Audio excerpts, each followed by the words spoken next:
Hey there, thanks for joining me today. Today is the day, finally, that I'm going to do my Q&A with a large family mom. I asked everyone on Instagram what questions you would really like to have answered, and I wrote everybody's questions down. Let's see, I have 15 questions total, which I'm not going to be able to get through all of these. I want to keep the videos about 15 minutes or less. It's hard for large family moms to find a chance to watch something that's super long. So I'm gonna get as many questions answered as I can in 15 minutes, and I'm also going to be multitasking by folding laundry because I've got a ton of laundry to fold. So these are going to be kind of like Q&A with Ashley while she folds laundry so that I can get it done. Okay, so the first question that I have is, how do you keep clutter low with so many children? Okay, the answer to this question is you have to work on it every single day, or you have to work on it more days than you don't work on it. I actually have a 30-day clutter challenge, decluttering challenge, on my website that I will link below, and you can sign up for that and get started. Basically what I try to do is I try to spend anywhere between 5 and 15 minutes every single day decluttering. I have not been doing that for about 6 weeks now. With basically with the holiday season I stopped because, you know, holidays. Everybody gets so busy, and I just didn't make the time for it. So I'm actually back doing my own challenge now, and I'm spending about 15 minutes every day. And so what that means for me is that I, pick a spot. I have it all written down, and I methodically go through the whole house, basically every 30 days. It's just one of those things. If you don't get into the frame of mind that you're willing to do it every day, you're going to end up having clutter, because with a million people living in your house, it's just inevitable.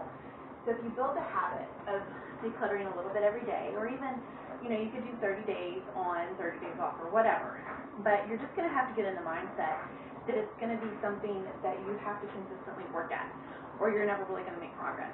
You'll do it, and then, 2 or 3 months later, you'll find yourself back in the same place. So that's how I do it. I will link my decluttering challenge below, and it really is simple because it really is only 5 to 15 minutes every day. So that's how I do that, and I am right back in that same boat with you right now and trying to get it back under control. Okay, question number 2. How do I potty train my stubborn 3-year-old boy with so many other things going on? Okay, it's kind of ironic that you asked me that question, because I am right smack in the middle right now of potty training my 3-year-old boy. He's actually over 3 and a half, and okay, he is without a doubt the most stubborn child that I have when it comes to potty training, and he also happens to be my only really picky eater. Okay, so I started potty training him about a week ago. It actually was a week ago. It was last Saturday. And the way that I normally do things, I have it wrapped up really tight, usually within 24 hours, and sometimes it stretches to 48. But this little guy is giving me a run for my money. He's my number 8, my 8th child. And he is really proving to be difficult. So I'm going to tell you what I normally do. And chances are it will work for you. But I will also come back and update in another week or 2 when Ambrose finally is actually reliably potty trained, and tell you what ended up happening with that. Okay, so the most important thing to remember is I wait until they're at least 3 and a half years old. And that's really not what most people do. But I have found that if I wait until they really truly are physically ready, it's so easy. Okay, so that's my first thing that I do. The second thing that I do is I only use pull-ups at night. I do not use them if we're leaving the house. I don't use them at nap time. I don't use them for any reason other than overnight. And 75% of my children, within 3 days, about 3 days of the potty training, they stay dry overnight too. So then we ditch the pull-ups for that. Okay? So when don't use pull-ups, basically it forces you as the mom and dad to really get serious about it. It also sends a signal to the child that, yes, we are doing this, no, there is no going back. And you basically just have to make up your mind that this really is what we're doing, and you know, like I said, you're not going back. So that means that you have to succeed. On the morning of potty training, I will just go ahead and I will put the child in underwear, real underwear, explain what we're doing. I try to get them to drink as much as possible. So that means in our house, we don't normally drink juice or any sweet drinks, really. So this means for my normal children that they go crazy and drink like 2 or 3 sippy cups pretty quickly because they're so excited to have juice for one of the first times. I mean, we have it occasionally, but it's really rare around here. So, hold on just a second. Let me grab another basket. Okay. So, they drink 2 or 3 sippy cups of milk, or not milk, of juice. Then, what I do is, I give them a bunch of salty snacks, which also they don't normally get, and this makes them want to drink more. So, this gives you more opportunities to create success, okay? So if they're constantly drinking and snacking and drinking and snacking, there's going to be a lot of pee. So basically you just have to be okay with the fact that you're probably going to have accidents on the floor a few times during those first few hours, but once it like clicks in their head, oh, that's what that feels like, kind of like the cause and effect thing, then you're kind of home free, okay? So in our house, it's trying to get to that that cause and effect point as quickly as possible. And from there, if they're old enough, if they're mature enough, then it really all falls into place. Basically, the most important things are you make up your mind to do it, and then you just do it. You clear your schedule for several days. I like to start on a Monday usually because that gives me a full week to make sure that they really are solidly potty trained before going to church on Sunday. But it means that, you know, you're not going and doing the normal things that you would normally do. So you're not going to play dates, you're not going to the park, you're not running to the grocery store with your child. You're really just kind of hunkered down until your child is reliably there. And this has worked for all of my children really, really well, except for my 4th child, my daughter, my first daughter. She was a nightmare. It took a full week, and she cried a lot. She just didn't want to do it. She didn't want to be on the potty. She was kind of scared. So it took a full week, but I decided there's no turning back. We are doing this. And with my son that I'm working with now, he's really smart, unfortunately, and very stubborn. So, but we're not giving up. We've been at it a full week, and he is still not reliably going to the potty, and we're going to church on Sunday, and he is going to have on underwear, and he is going to have on rubber pants over top of them, and we're just going to deal with it, because I know that if we put a pull-up on him, he's not going to progress. This is why a lot of times it takes parents weeks and weeks and months and months and months to get their child potty trained. It's because the child knows they can just wait for the parent to give up and put a pull-up on them and then just pee in the pull-up. That doesn't get anybody anywhere. So that's how I do it. It's kind of extreme, but it works, and it works fast. Okay, I hope that was helpful. Let's see. The next question. This is a fun one. How do you handle the negative comments of wanting a large family? We only have 3 currently, but I get looked at like I have 3 heads when people ask if we're done, and I say no. Okay. This is one of those things that it gets easier the more children you have, which is kind of counterintuitive because you would think the more children you have, the more looks you get. Okay, so the more children you have, the more confident you're going to become as a mom. And I've found, in my own personal life and with other people that I've spoken to, it seems as though number 6 is kind of that threshold child. People kind of assume that once you've had 6, you're already completely nuts. And of course you're going to keep having more. People still ask me if I'm going to have more children, but it's not at this point, it's not in in a mean way. It's more, it's like they want me to say yes, which is kind of funny at this point. But, you know, I'm at the point now, my oldest is 16, and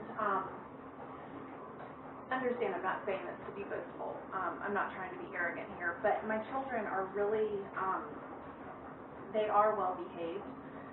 They're not perfect by any means, but they are fairly well behaved. Whenever we go somewhere, whenever we're at church or wherever, they're always looking for ways to be helpful. One lady at church actually told me that their good behavior sets the standard higher for the other children, and so they like it when my kids are there because everyone's more well behaved. So it's kind of like the proof is in the pudding at this point.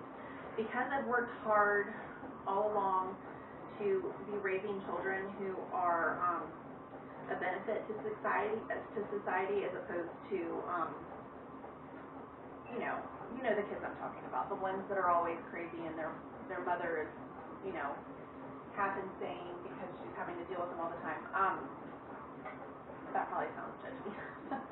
What I'm trying to say is, if you've put in the hard work and your children are the fruit of that, then people are a lot less likely to speak negatively to you. And you're going to have that confidence because you know that you're doing a good job. So it is very hard, though, when all of your children are younger, when you know, it is. It's very hard, and people are going to say what they're going to say, and it's one of those things where it's just better if you get it in your head that you're not doing this for other people and what other people are going to say. You're doing this because you love children and you want to have a big family, and that you're not going to let it get to you. Now, it does still, see, I rarely get any negative comments at this point. I think partially because I have a pretty intimidating look that I can give people when I'm not impressed with what they're saying, and that usually shuts things down pretty quickly. But also because I'm confident in what I'm doing and I know that I'm doing a good job, and people can pick up on that.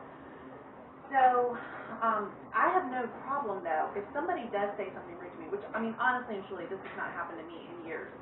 But the last time somebody said something rude to me, I just called them on it, and I said, you know what, that's really actually pretty rude of you to say that. And if I feel like somebody's being like super duper nosy, I'll say the same thing. I'll be like, you know what, that's actually pretty inappropriate for you to ask me that. But I'm a pretty direct person, so I know that that's not going to work for everyone. But, you know, it's one of those things, if you want to have a large family, you are going to get looks, you are going to get comments occasionally, and you just have, you know that it's part of it. And so, you know, it's a whole thick skin thing. So, my advice is just to do the best job that you can do and rest in the fruit of your labor and be confident as a mom. And that really does help put a stop to a lot of it. Okay? Let me do one more question for this video, and then I'll have to pick up with the next video. Okay, the fourth question is, how do you do it financially? Brand names, Christmas gifts, guilt, etc. Okay, this question was specifically referencing, okay, so a friend of mine, let me tell you a story. A friend of mine, several years ago, they have 7 children, and they do not have a whole lot of money at all. They live in a small house, and they're on a really tight budget. And one day, one of their middle children asked why it was that they could never buy more expensive clothes or shoes or whatever. And she said, well, middle child, we made the decision a long time ago to have you. And so when we made that decision, we decided that we would be saying no to having a lot of stuff and a lot of things and name brand expensive things. So we chose you instead. And she said, so you can continue to want what we can't provide you, or you can just be thankful that you're here at all. And I think that she said it much more eloquently than that, but I think that actually illustrates very well, especially for children who can't understand why they can't have whatever they want. Well, it's because we chose to have you instead. When we say yes to having a larger family, it means that we're saying no to having, you know, a lot of things. So I think that that's a really good way to put it into perspective. The commenter who asked about this, she was talking specifically in regards to foster children whom they've adopted, which, you know, that of course makes everything a little bit trickier because, you know, it is, you know, it's a sensitive topic, and so, but honestly, the principle remains the same. You said yes to those children instead of saying yes to expensive things. So, you know, it's one way to look at it. The other thing that I think is really important to remember is that, you know, we're raising our children to be successful and to not successful monetarily, but to be successful adults. And in my mind, a successful adult is one who can manage his or her finances well. You can't manage your finances very well if whenever you want something, you just go buy it. And so, you know, that's why it's important to us to teach our kids from a young age that if you want something and you don't have the money for it, you have to pay for it. You don't just get to get it because you want it. So, you know, to me, going ahead and teaching our children that while they're still in our house makes it a lot easier for them to transition into adulthood when they have to be completely responsible for their own finances. It gives them time to practice and time to learn that the world doesn't revolve around them and what they want. So that's kind of a, it may sound harsh to look at it that way, but, you know, honestly, it's a good way to prepare for adulthood and prepare for the fact that you're going to have to be responsible with your finances one day. We don't want to just turn our children out into the world thinking that they can just have whatever they want because they're going to be in for a really bad surprise and they may end up with a lot of trouble with debt and things like that. So I think that that's a lesson better taught at home. So that's the last question I'm going to be able to answer for right now. I'm at the end of my lunch basket. And I'm going to resume my list next time. I still have 11 questions to answer, so I have plenty. If you have any additional questions that you would like for me to answer, go ahead and leave them in the comments below, and I'd be happy to add them to the list. I think I'm going to be doing this question and answer thing like every week because there's a lot of questions to get through. If you have more questions about a question I've already answered, like if you want me to elaborate a little bit more, go ahead and ask in the comments what you'd like more clarification on. I'm happy to talk about it. I don't have all the answers. I'm just a mom with a lot of kids doing the best that I can, and a lot of times I do a pretty good job, but sometimes I mess up too. I don't have it all down. I don't have all the answers, but I'm happy to share what I do that is working. And I'm happy to share what I'm doing that's not working because there's plenty of that too. So I hope that you enjoyed this. I hope that you walked away with at least something that might be helpful. I'll see you back next video. Thanks. Bye.